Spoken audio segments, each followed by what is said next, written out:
looks like Beavis and Butt-head is going to be more family-friendly and high-class than modern-day Star Trek.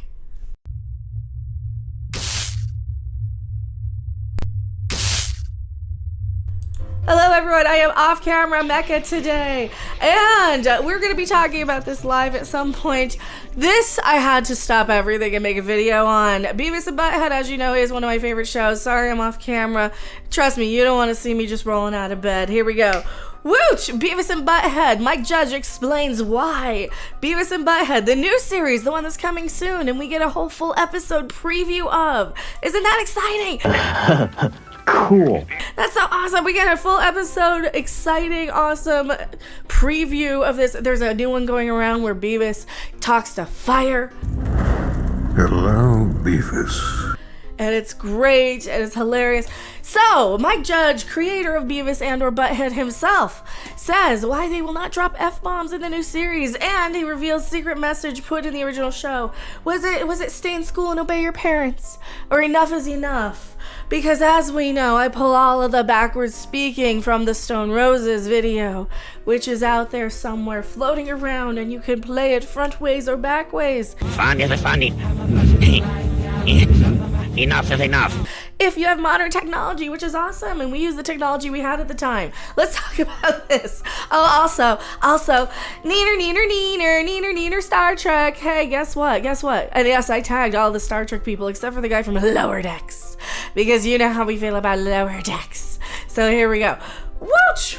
With a new iteration of his MTV classic on its way to Paramount Plus, the creator of the most controversial cartoons ever explains his goal for the new series and recalls how dangerous some of the backlash got in the 90s.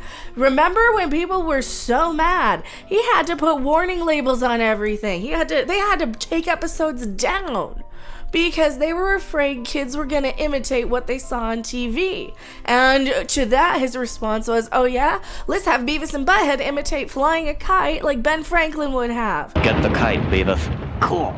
And let's see, I'll show you how dangerous TV is. If your kid is dumb enough, they're gonna attempt to do the dumbest stuff imaginable, regardless of what they see on TV or not. And that was always the point of this in the 90s, wasn't it? So here we go. Here's our article. Mike Judge has no interest in Beavis and Butt-head riding on the coattails of nostalgia. He wants his new Paramount Plus series to stand on its own with excellent and hilarious storytelling. Just like the last iteration did. It was its own unique thing. We've been watching the crap out of the later seasons, where we see Snooki stuck in the fridge, and he's making fun of teen moms. Well, Beavis is. And this is exactly the type of stuff I'm expecting from modern day Beavis and Butt-head. Just more of the same, only current social commentary. The second revival, here we go, starring two dim-witted teenage boys, will arrive on August 4th on Paramount Plus. Just like the original 90s TV show, beloved by teens, hated by their parents, Mike Judge's Beavis and Butt-head will mock videos in between stories. Good, but with a twist. In addition to music videos, the buffoonish duo will also poke fun at viral content on YouTube and TikTok. Perfect, because that's exactly what they did. They're comparing Beavis and Butt-head to the Tosh.0 stuff where Tosh.0 made fun of stuff, but they did it first. They took weird, obscure music videos that nobody ever heard of, and which was great. That's how I found a lot of new music. You know, weird, obscure stuff you would never ever hear of anywhere else. And they were the pioneers of that. We wouldn't have had Tosh.0. We wouldn't have had Talk Soup or any of those sort of commentary shows if it weren't for Beavis and Butt-head. I'm going to say they were on before that. Or The Soup. Or any of the viral web soup was another one. For Judge, that was an important aspect of bringing the series into 2022. Beavis and Butt-head changed slightly. Hey, they upgraded to a flat screen TV, but remain those classic hopeless losers who spout about nonsense while getting into one ill-advised situation after the other. In a chat with Hollywood Reporter prior to the series debuting on the streamer, Judge explained why Beavis and Butt-head won't be dropping F-bombs, even though they could now, as well as the difficulties of making the cartoon both in the 90s and today. I can answer that, because they're not as low class as modern day Star Trek with their sheer effing hubris and their shut the F up cards. Sheer hubris. I would imagine that, because Beavis and Butt-head is now higher brow. See, here's the thing. Side tangent with Mecha Time. We've been getting a lot of the Chucky stans from the Child's Play series, season 2, who are mad at me and upset, and they're all like 13 years old, and I realized something, that was the equivalent of like me if I were to attack some random person for not liking Beavis and Butt-head when I was a teenager. Okay, I just said, you know what, I don't want to talk to you anymore, and I would leave it alone and leave it at that. Oh, I don't like Beavis and Butt-head, and here's why you're wrong for... No, I wouldn't care, because I still liked it, and I wouldn't want to hear what some old crazy person had to say about my favorite TV show if I were actually strong and convinced that what I liked was right, or righteous, or morally superior, or whatever. No matter what you like, I mean, this modern day fandom crap of you have to love what I love or else we're going to come after you crap. That's gotta go. That's really gotta go. Here we go. In below, he reveals he put a hidden message into one of the 90s Beavis and Butt-head's episodes. Says whether he still has that Porky's butthole answering machine tape and Sheriff's terrifying 90s complaint that made MTV get him a bodyguard. They ask, what was the 90s duality like for you, being so loved by kids and teens and so loathed by their parents? Mike Judge laughs in response. At the period of time, especially in the early episodes of the show, a lot of the episodes were just horrible. So if I had never seen the show and I saw the wrong episode, I would probably not like it either. So I was sympathetic to the parents or older people who didn't like it. That said, if I were to show 2 or 3 episodes that I'm proud of and they didn't like it, I would say, well, I don't care. The show is probably my favorite thing I've done.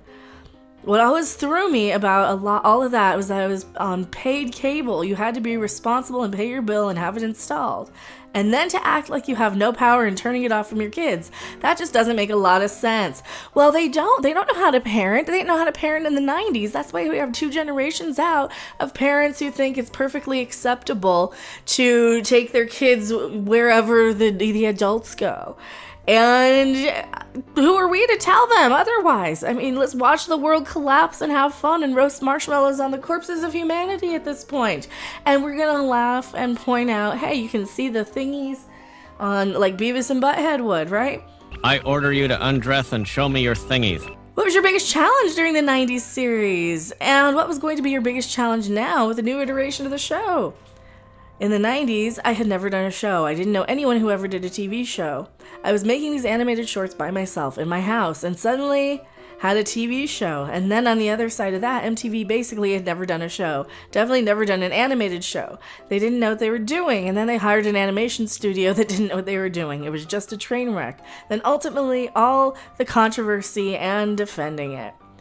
And now, I don't want it to be necessarily this nostalgia, so how do you bring it into 2022? One of the things that I really wanted to try and do was set up in Beavis and Butt-head Do the Universe is that there's this sort of quantum entanglement, split universe thing. So there'll be episodes where they'll be middle-aged. And those are a lot of fun to do. I think it's just kind of peeping into the pure nature of the characters has always been. But now, in the modern day, that was a big thought going into this, but it feels right. It's usually good. So there will be, this is news to me. There will be episodes where they will be middle-aged. Those are kind of fun, where we see how they are later. With the crudeness and the profanity of the characters were made the same, or might you ratchet it up now that you don't have to abide by the network standards or practices? You know, way back with Beavis and Butt-head Do America, we could have said the S word, but somehow it didn't seem like them. I don't know. Like, there's something kind of naive and innocent about them that makes it work. There's something funny about a bunch of stupid phrases like butt wagon and butt munch. We won't start playing with the F word. We're really not changing it. Good. This is the thing. If it ain't broke, don't fix it. Just bring it into the modern times. They could have done this with Star Trek, but they didn't. And when Beavis and Butt-head is the thing that's doing it right. Trust me, I watched the Beavis and Butt-head movie that just came out. I watched all the new footage that has dropped so far. We're getting a full episode soon. I think this is just as solid as it's always been.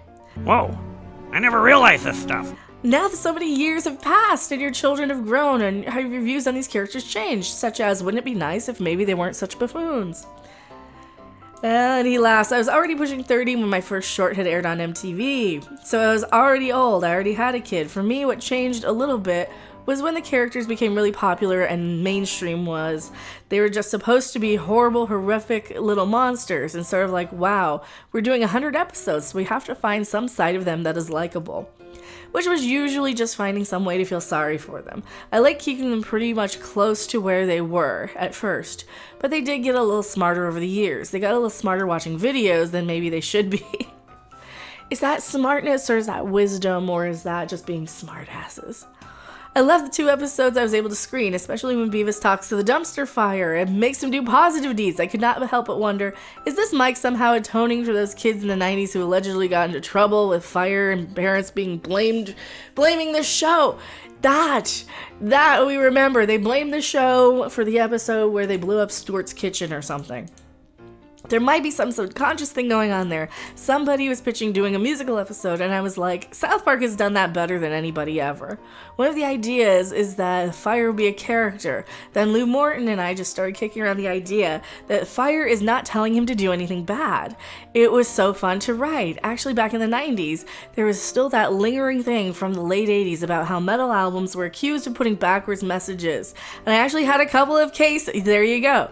A couple of cases where Beavis started talking backwards, and if you played that backwards, he's saying stay in school and go to college. Snark, bro, yeah, what?